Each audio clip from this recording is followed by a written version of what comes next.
அப்படி சொல்லிட்டு ஒரு சிந்தனைன்னு பார்த்தா திடீர்னு ஒரு கதவு திறக்கிற சத்தம் கேட்டுச்சு. பார்த்தா திரு எம்ஜிஆர் உள்ளே வராரு. நேராக வந்தார், வந்து உட்காந்த உடனே நான் வந்து இந்த படத்தை நடிக்க தயாராகிட்டேன், நீங்கள் என்னை எப்படி பயன்படுத்தணுமோ பயன்படுத்துங்க அப்படின்னு ஒன்று இவங்களுக்கெல்லாம் ஷாக் ஆகிட்டாங்களாம்.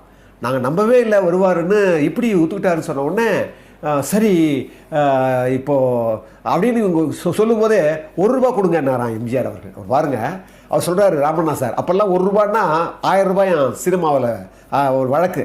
அப்போ உடனே என்ன பண்ணாராம், ட்ராவ் திறந்து ₹1000 கொடுத்தாராம். ஐயோ நான் ₹1000 கேட்கல, ₹1 கேட்டேன் அப்படின்னாராம். உடனே இப்போ சேர்த்து ₹1 எடுத்து கொடுத்தாராம். அண்ணன் தான் கூப்பிடுவாராம். வயசு அதிகம் தான் எம்ஜிஆருக்கு என்னை விட, ஆனால் என்னை அண்ணன் தான் கூப்பிடுவார், இவர் அண்ணன் தான் கூப்பிடுவாராம்.